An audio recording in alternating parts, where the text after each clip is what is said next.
Welcome to Emotions and Eating with Nicola-Beer. Nicola controlled her feelings using food for 25 years, so she knows how draining it is to be constantly thinking about or acting out with food. Thankfully, having made an amazing breakthrough in her recovery, her mission became about helping others escape the unsatisfying cycle of frustration and self-medication with food. Nicola is determined to help you find your inner strength so you can be healthy, gain confidence, feel great, and be at peace with yourself and food. Hi and welcome. I'm so happy you're here. Today I'm going to be talking to you about eating and stress. How to stop eating junk or too much when stressed. More than we realise, stress can have an impact on our dietary lifestyle or the way we choose to see and use food. Learning how to understand where your stress comes from and how to cope with it can be a big step in the right direction when it comes to maintaining your health as well as managing your waistline.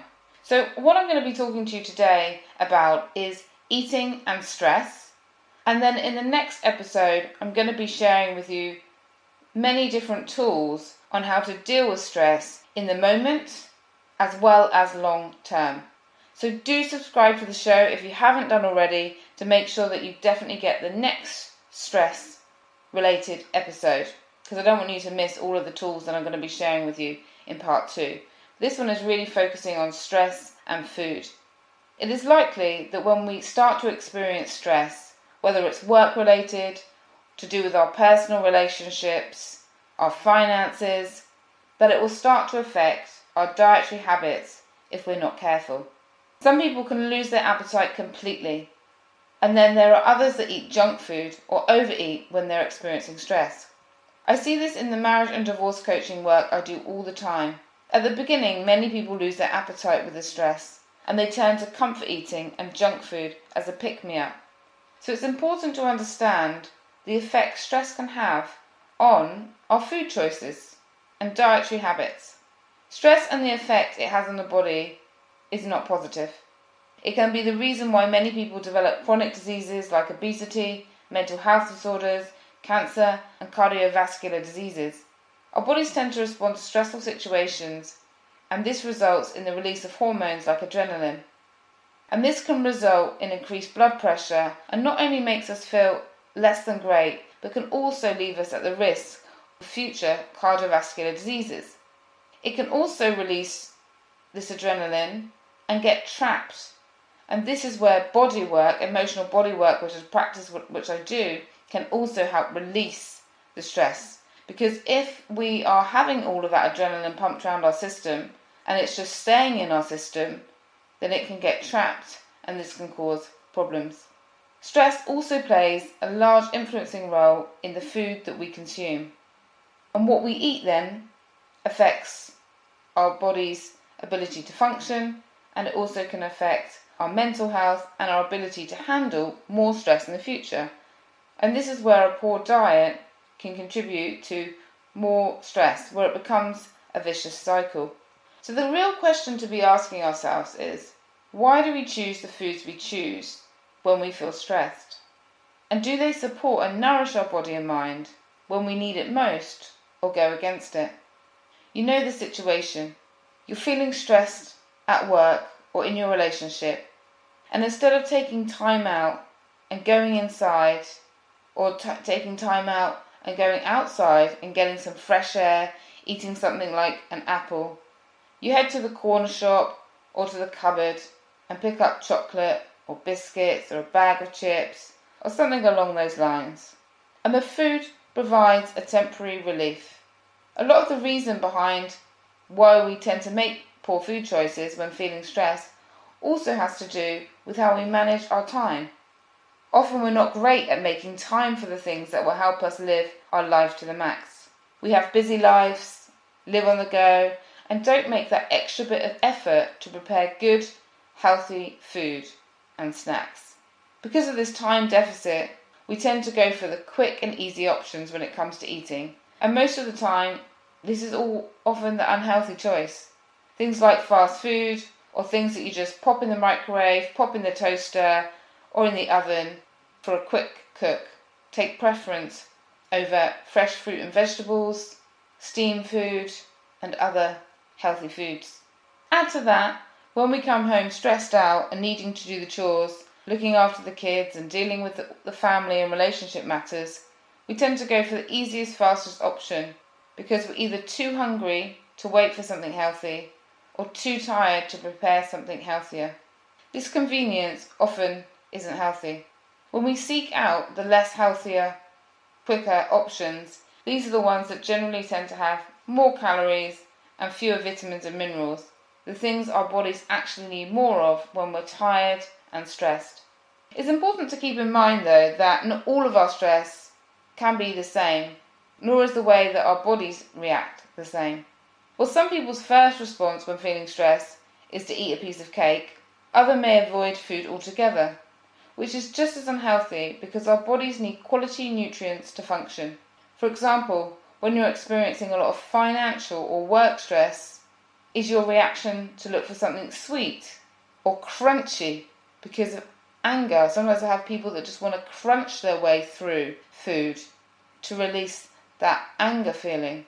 And sometimes when people experience and are going through the end of a relationship and divorce, they notice that their appetite is completely suppressed. A lot of research has also been carried out that shows that when we experience stress on a daily basis, it increases the amount of cortisol the body releases. This high release is often linked to the increase in our appetite for sweet and high-fat foods. So actually stress can create the cravings for food that is going to lead us to feel more stressed. So I guess the point I'm making really is to just look at how stress impacts your personal eating habits, and then through this awareness, take action. As I ask these questions, answer them with me. Right now, are you eating for nourishment or for stress? When you feel stressed, do you stop eating, overeat, or eat high sugar or high fat foods? Knowing your pattern and addressing it will help you to stabilize the stress, and it may even help you to reduce it. For all of these three situations, having healthy snacks prepared and ready to support you is key. The preparation itself can be a wonderful meditation.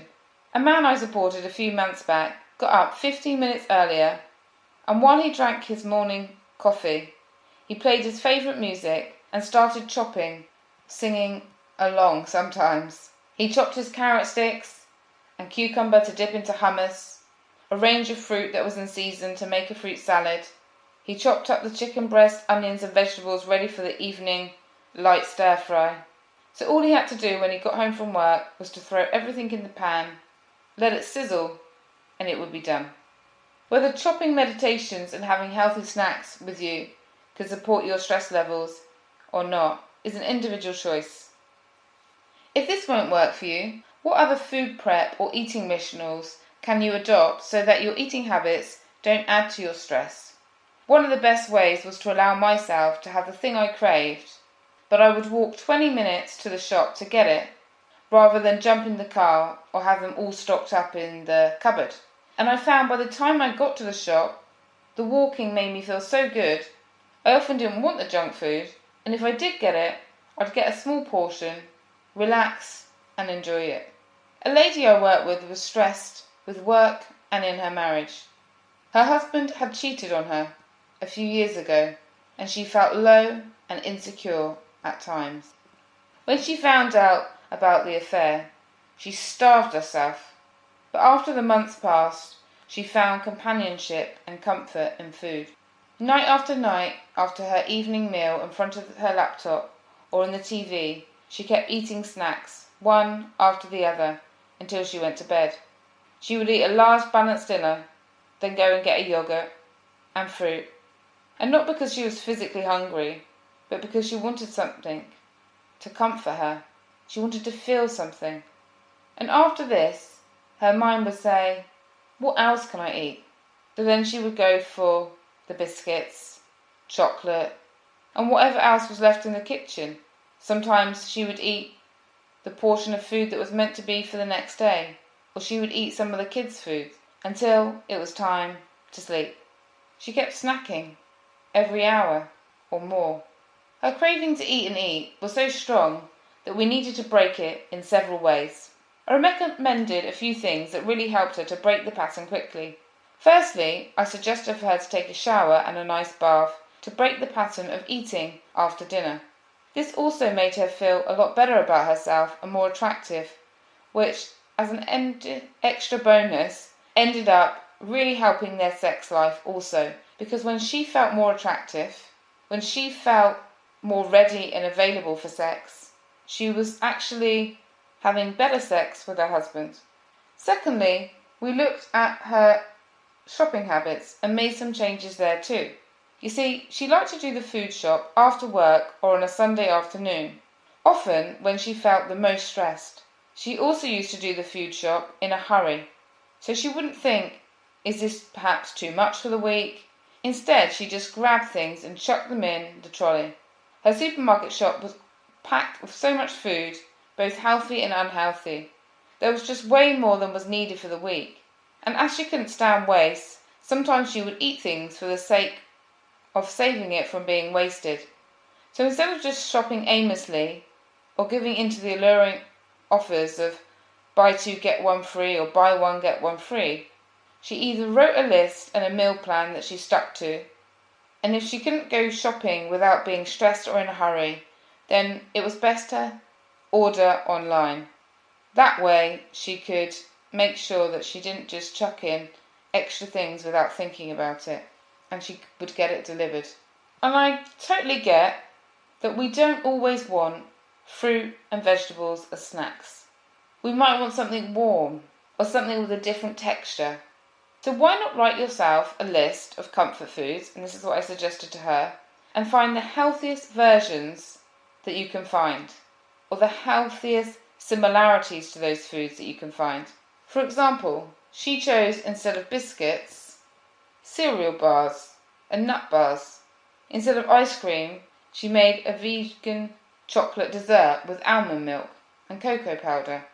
Or she blended bananas and froze them as ice cream, which I gave her the recipe to add a few spices to it. It's absolutely amazing.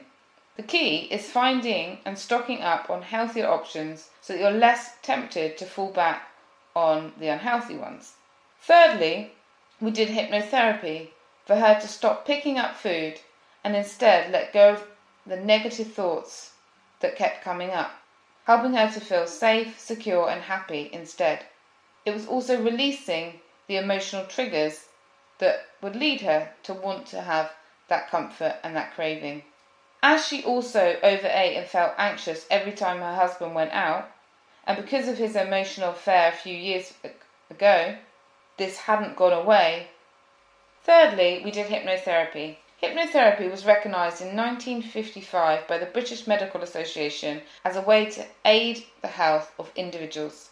It works best when designed for you, which is why I always design mine for individual clients. For her, we made suggestions to stop picking up food and instead let the negative thoughts disappear so that she could feel secure, safe and happy instead. She also overate and felt very anxious every time her husband went out because of his emotional affair a few years before. And this hadn't gone away.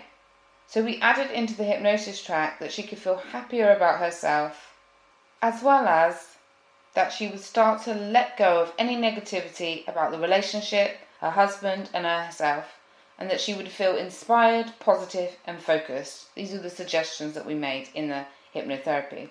It not only changed the eating patterns, but it also changed her relationship massively, because her husband was naturally drawn to her positive mood and eating habits. The most popular online hypnotherapy sessions I do are healthy eating, stopping late night eating, stopping binge eating, exercise motivation, calming anxiety and insecurities, stress reduction, releasing anger, and by that I mean stopping angry outbursts. And so for her, I combined them where we tackled the stress, the marriage and the eating all in one hypnotherapy online session. The online hypnotherapy can be done in just 2 or 3 sessions. Basically, we have a session where we talk about whatever is causing you problems. We then create the suggestions